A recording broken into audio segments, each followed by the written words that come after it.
जिस तरह के बाजार से, जिस तरह आले दुआले का जिस तरह का वातावरण से, वो तो सरकार ने बुलडोजर फेर के सारा ही चेंज करता है।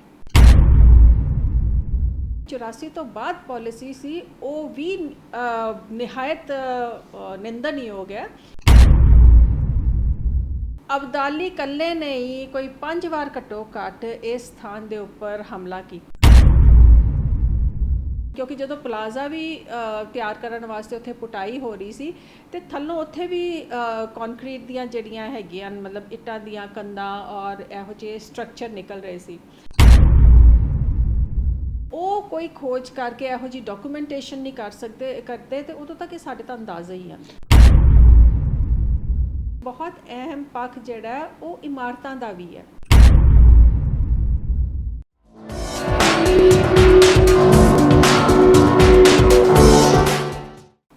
मसला अज का नहीं है, मसला बहुत पुराना है। हमेशा एक गल सिख समाज में चुभती रही है कि सिख पंथ के नाल जुड़ियां हुई जिहड़ियां इमारतां ने, भावें वो धार्मिक होण जां गैर धार्मिक पर इतिहासिक, उन्हां दा वजूद हौली हौली खत्म कर दिता गया। ताज़ा तरीन घटनाक्रम तो बाद जिहड़ा जोड़ा घर जां लंगर हाल श्रोमणी गुरुद्वारा प्रबंधक कमेटी वालों दरबार साहब कंपलैक्स के विच बनाया जा रहा, उत्थे कुछ पुरातन इमारतां दा वजूद मिलिया। हुण वो वजूद की कंट्रोवर्सी की है, उहदे उत्ते असीं बाद च गल करांगे, पर असीं गल करदे हां दरबार साहब ते इस दे आले दुआले किस तरह इमारतां खड़ियां होईयां, क्योंकि इहदे लई सानूं बुद्धि विवेक व्यक्ति हुंदे ने, उन्हां नाल गल करनी पैंदी है। सो इस वक्त मेरे नाल डॉक्टर किरणजोत कौर ने, जिन्हां ने अमृतसर दे विच ही जन्म लिया, सिख लीडरशिप जिन्होंने आप कहने धार्मिक लीडरशिप परिवार दे विच जन्म लिया, ते अमृतसर दे विच जिन्नियां भी सिख धर्म दे नाल हुंदियां पोलीटिकल एक्टिविटीज़ नूं भी क्लोजली वॉच किया।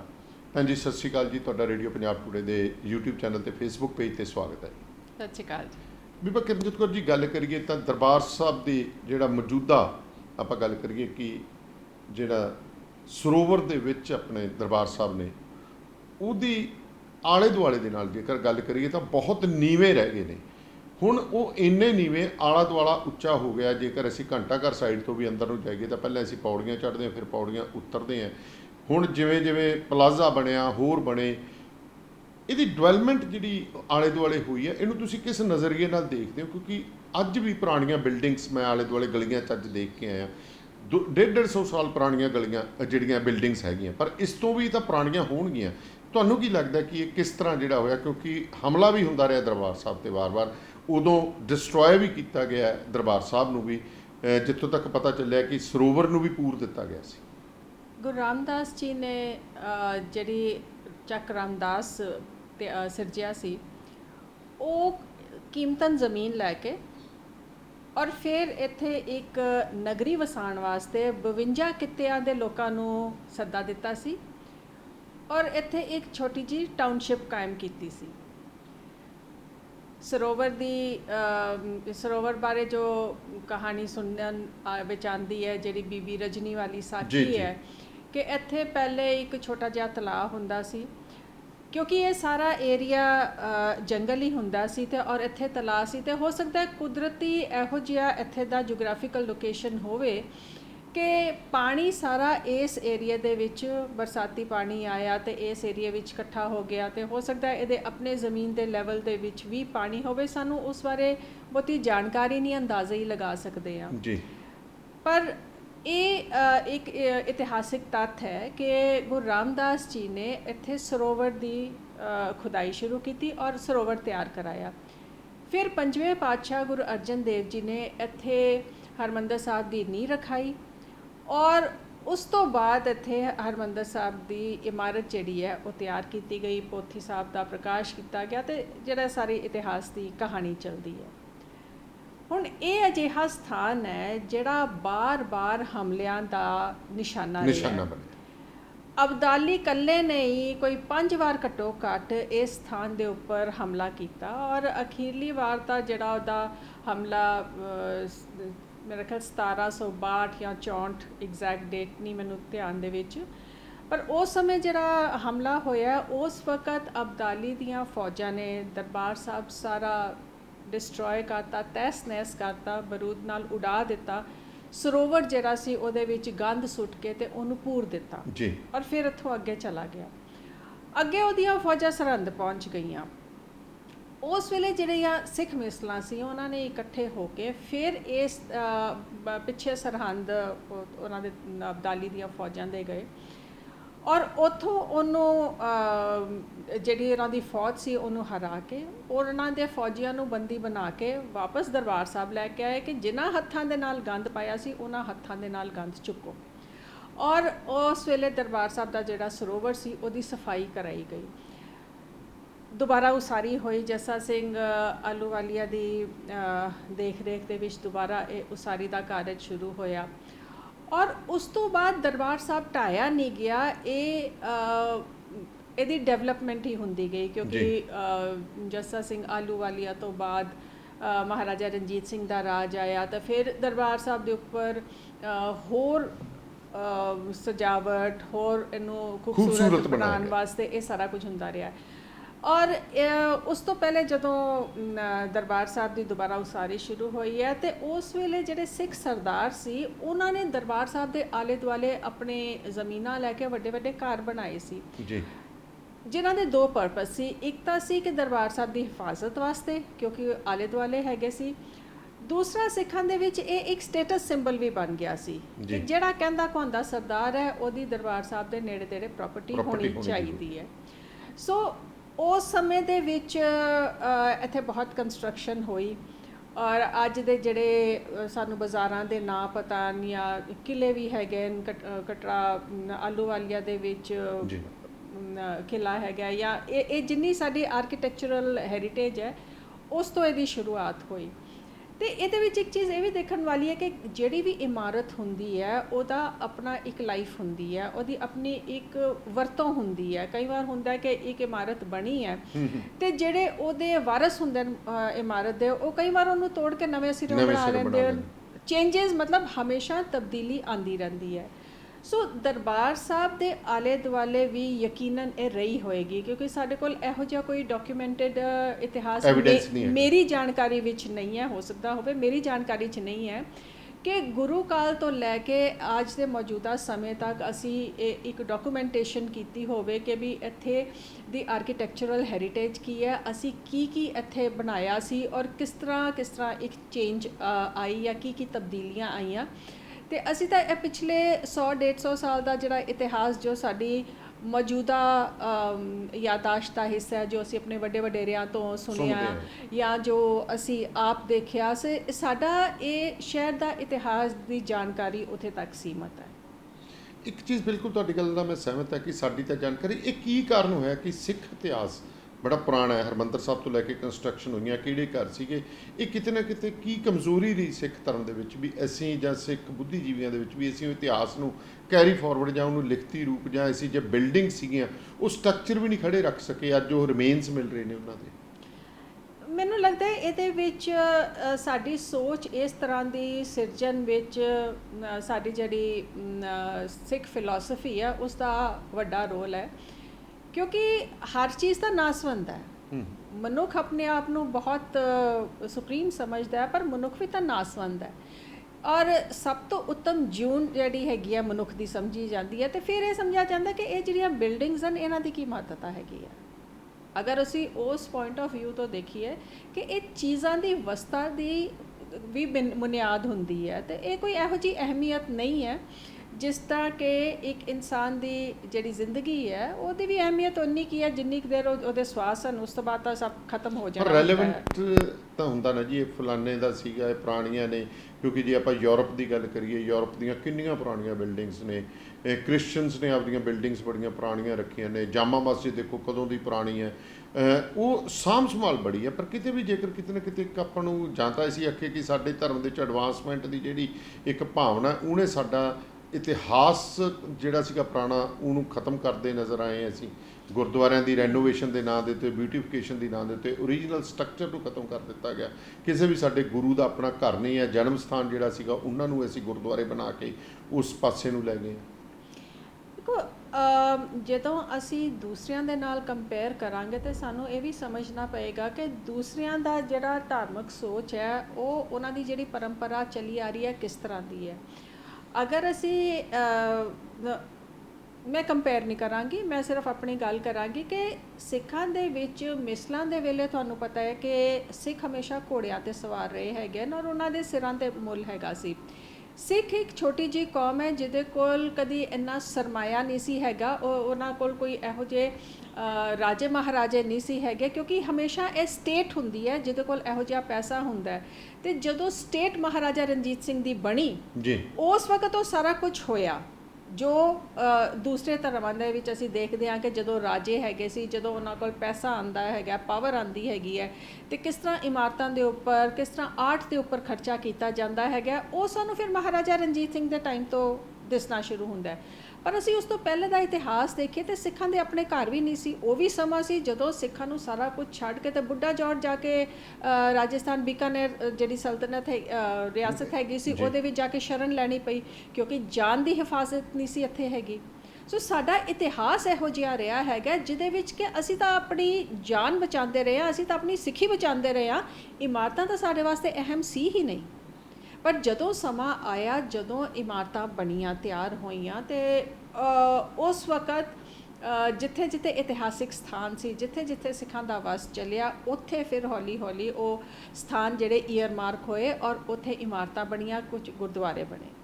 ਜਿਵੇਂ ਹੁਣ ਜੋ ਮਿਲ ਰਹੀਆਂ ਨੇ ਇਮਾਰਤਾਂ, ਇਹ ਵੀ ਚਰਚਾ ਹੈਗੀ ਹੈ ਕਿ ਦੇਖੋ ਆਪਾਂ ਆਲਾ ਦੁਆਲਾ ਵੀ ਦੇਖੀਏ, ਜੇ ਮੈਂ ਪਹਿਲਾਂ ਵੀ ਗੱਲ ਕੀਤੀ ਕੁਛ ਜਿਵੇਂ ਬਾਬਾ ਸ਼੍ਰੀ ਚੰਦ ਜੀ ਨਾਲ ਸੰਬੰਧਿਤ ਇੱਥੇ ਅਖਾੜੇ ਨੇ, ਉਹਨਾਂ ਦੀਆਂ ਪੁਰਾਣੀਆਂ 2-2 ਸਾਲ 1.5 ਸਾਲ ਬਿਲਡਿੰਗਸ ਉਹ ਐਜ਼ ਜੋ ਕਲੇਮ ਕਰਦੇ ਨੇ ਹੈਰੀਟੇਜ ਹੋ ਗਿਆ।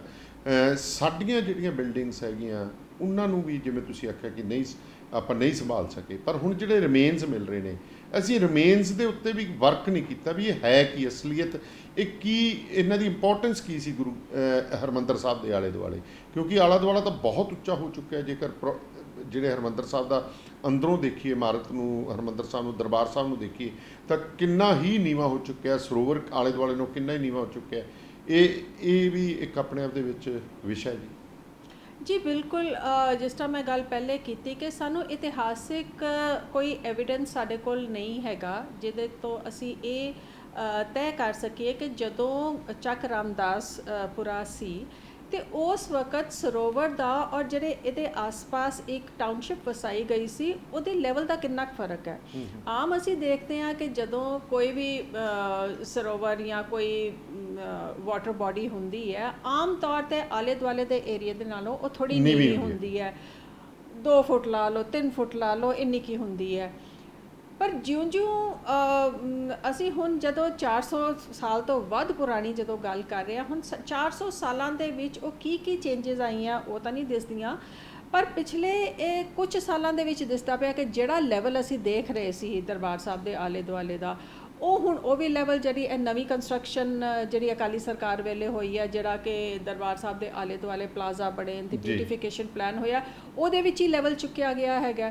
ਸੋ ਇਸ ਤੋਂ ਇਹ ਵੀ ਖਿਆਲ ਆਉਂਦਾ ਕਿ ਹੋ ਸਕਦਾ ਹੈ ਕਿ ਜਦੋਂ ਇਹ ਗਲੀਆਂ ਬਣੀਆਂ ਸੀ, ਜਦੋਂ ਇੱਥੇ ਇਮਾਰਤਾਂ ਬਣੀਆਂ ਸੀ, ਹੋ ਸਕਦਾ ਉਹ ਵੀ ਚੁੱਕੀਆਂ ਗਈਆਂ ਹੋਣ, ਕਿਉਂਕਿ ਜਦੋਂ ਪਲਾਜ਼ਾ ਵੀ ਤਿਆਰ ਕਰਨ ਵਾਸਤੇ ਉੱਥੇ ਪੁਟਾਈ ਹੋ ਰਹੀ ਸੀ ਅਤੇ ਥੱਲੋਂ ਉੱਥੇ ਵੀ ਕੰਕਰੀਟ ਦੀਆਂ ਜਿਹੜੀਆਂ ਹੈਗੀਆਂ ਮਤਲਬ ਇੱਟਾਂ ਦੀਆਂ ਕੰਧਾਂ ਔਰ ਇਹੋ ਜਿਹੇ ਸਟਰਕਚਰ ਨਿਕਲ ਰਹੇ ਸੀ। ਅਤੇ ਇੱਕ ਇਹ ਵੀ ਸੋਚਣ ਵਾਲੀ ਗੱਲ ਹੈ ਕਿ ਜਿਹੜਾ ਅੰਮ੍ਰਿਤਸਰ ਹੈ ਇਹ ਸੀਸਮਿਕ ਜ਼ੋਨ ਵੀ ਹੈਗਾ, ਇੱਥੇ ਭੂਚਾਲ ਵਗੈਰਾ ਵੀ ਜਿਹੜੇ ਉਹ ਆਉਂਦੇ ਹੈਗੇ।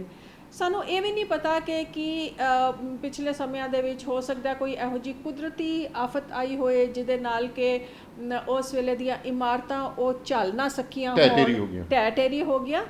ਇਸ ਦੇ ਬਾਰੇ ਜਾਣਕਾਰੀ ਨਹੀਂ ਹੈ। ਸੋ ਜਦ ਤੱਕ ਕੋਈ ਇਹੋ ਜਿਹੀ ਜਿਹੜੇ ਇਸ ਵਿਸ਼ੇ ਦੇ ਐਕਸਪਰਟ ਹਨ ਉਹ ਕੋਈ ਖੋਜ ਕਰਕੇ ਇਹੋ ਜਿਹੀ ਡਾਕੂਮੈਂਟੇਸ਼ਨ ਨਹੀਂ ਕਰਦੇ ਤੇ ਉਦੋਂ ਤੱਕ ਇਹ ਸਾਡੇ ਤਾਂ ਅੰਦਾਜ਼ਾ ਹੀ ਹਨ। ਇਹ ਹੋਣੀ ਚਾਹੀਦੀ ਹੈ ਡਾਕੂਮੈਂਟੇਸ਼ਨ, ਬਿਲਕੁਲ ਹੋਣੀ ਚਾਹੀਦੀ ਹੈ, ਕਿਉਂਕਿ ਅੱਜ ਦੇ ਜ਼ਮਾਨੇ ਦੇ ਵਿੱਚ ਅਸੀਂ ਇੱਕ ਜਿਹੜੀ ਕਿਸੇ ਵੀ ਕੌਮ ਦਾ ਇਤਿਹਾਸ ਹੈ, ਉਸ ਇਤਿਹਾਸ ਦੀ ਜਿਹੜੀ ਡਿਵੈਲਪਮੈਂਟ ਹੈ ਉਹ ਸਰਵਪੱਖੀ ਹੋਣ ਵਾਸਤੇ ਬੜੇ ਪੱਖ ਹਨ, ਔਰ ਉਹਦੇ ਵਿੱਚ ਇੱਕ ਬਹੁਤ ਅਹਿਮ ਪੱਖ ਜਿਹੜਾ ਉਹ ਇਮਾਰਤਾਂ ਦਾ ਵੀ ਹੈ।